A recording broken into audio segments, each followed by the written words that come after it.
Today I'm introducing the court cards, and these are the pages, the knights, the queens and the kings in each of the 4 suits of the tarot deck, making 16 cards which relate to people, personality traits.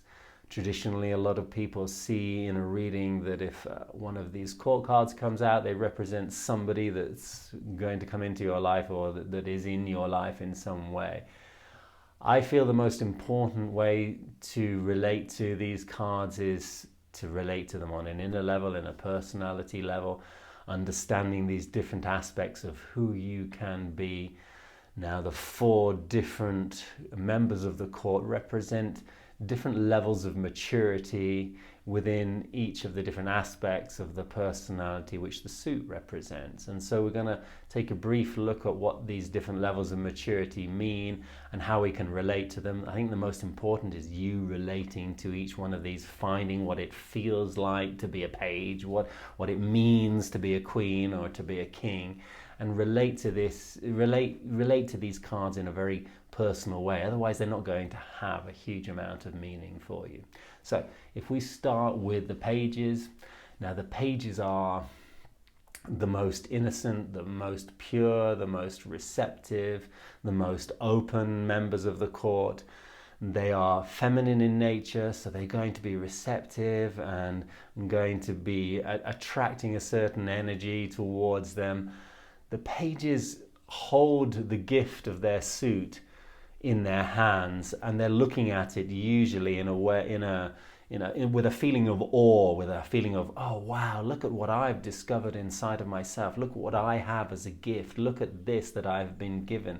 Isn't this special? Isn't this amazing? And it's this very childlike energy of youthful innocence that the pages represent, that represent that part of us that's really open to start something new, to see something with new eyes, and to dive into something, and to be really open to experience an aspect about who we are in a new way, in a new light. This is what the pages represent in general. Now, if we move on to the knights would be a little bit more mature. They've received this element, they've understood a little bit, they've integrated it a little bit, they've worked a little bit with this aspect of themselves, whether it's your emotions, your mind, or whether it's your intuition, whether it's your physical body, and they're all on horseback. And so the knights on horseback, the horses, when this tarot deck were made, were the mode of transportation. So it's a little bit like being in a car, and nowadays at least. And so the knights are in their cars and they're going out there into the world.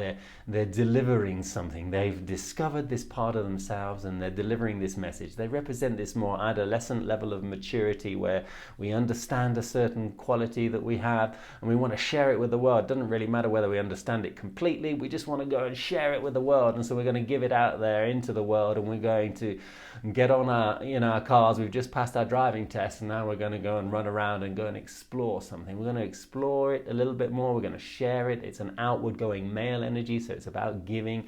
It's about bringing this energy out into the world and sharing a message. Usually there's definitely an idea of being a messenger, or there's definitely an idea of giving something to the world and sharing the power of our ideas or our beliefs, of our feelings, of our actions, or sharing just how we can connect to our intuition. This is what the knights represent most of all. Then we have the queens. So the queens represent this very motherly energy of the most obvious feminine and strong, mature feminine nature. It's an inward coming energy again, and this is where we take the suit or what that represents inside of us, and we nurture it a little bit like a mother does, and we hold it a little bit, and we're open to receive even more understanding about what this element is inside of us.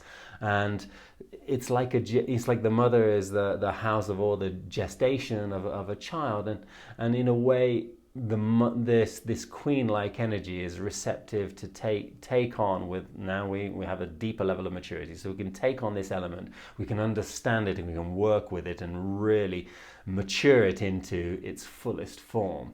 And this is this very feminine, inward going, introspective type of energy on some levels, which we can relate to each of the suits and we can connect to as an aspect of our psyche and our personality. Then there's the kings, and the kings represent this outward going energy, the most fully developed and mature level of consciousness as far as the suit is concerned. And again, it's giving to the world, but with a level of understanding and self-awareness and integrity, and with a level of awareness of how we can use this element with a higher level of wisdom and a deeper level of understanding. And we can share, obviously, these gifts that we have, or these different aspects of ourselves, with the world in a much more complete and beautiful way. So these are the 4 different members of the court inside of ourselves. They represent these 4 levels of maturity. The kings being this most outward going mature energy, the queens this inward going mature energy, and the pages and the knights representing the both feminine and masculine qualities, very childlike and very adolescent-like, inside of ourselves. If we can relate to these cards, then we can find out what they will mean when they come up in the world on the outside, because understanding who the queen is inside of you will understand, or help you understand, who the queen is outside of you. And you'll bump into many queens, many kings, many pages, and many knights in the world, but you won't really understand who they are and what they can actually mean until you really relate to them on an inner level. This is the most important part of relating to the court cards anyway.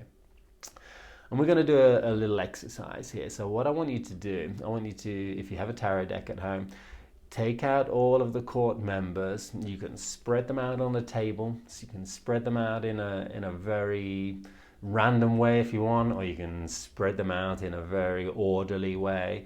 Okay, mix them all up or put them all out there on the table. Close your eyes, center with yourselves a little bit. Take a few deep breaths. This is a little intuitive exercise I'd like you to do. Just center with yourselves one moment.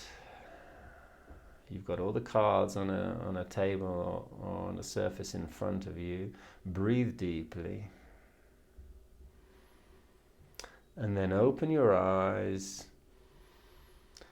and just look through your eyelashes. So you don't really look at the cards like with a strong sort of fixed look, trying to intellectually or rationalize what the card means. Just look through your eyelashes at the cards, sort of dreamily gaze at the cards, and ask yourself, hey, who am I right now in my life? Who am I right now? Ask yourself this question, and you might just have one card will just jump out at you. Allow it to jump out at you. Allow it to be exciting. Doesn't matter. It doesn't have to have any rational idea about why you picked that card. Grab it and take a look at it. Okay, great. Put that down to one side. Now close your eyes again. Take another deep breath. And ask yourselves this next question before you open your eyes. Breathe deeply. What is the most difficult member of the court for me to relate to? Open your eyes, look through your eyelashes, just gaze dreamily at the cards. Ask yourself this question again. What is the most difficult card for me to relate to? And one card will jump out too. Take these 2 cards, make a little bit of reflection about them. The card that is you in your life right now is probably that which represents the gifts that are most important for you to work with in your life, and that part of you that's the most important to connect to right here, right now. But then you'll find there's some wonderful lessons in the cards which are the card that came up, which is the most difficult card for you to relate to. This is maybe something that's difficult for you to relate to in general, or it might be difficult for you to connect to right here, right now. But these two cards are going to have a certain message for you. Take a look at what that message might mean for you. Use your intuition to figure out what that might be. And this is a nice little intuitive practice to work with the court cards. I hope you have a wonderful day and wish you all the best.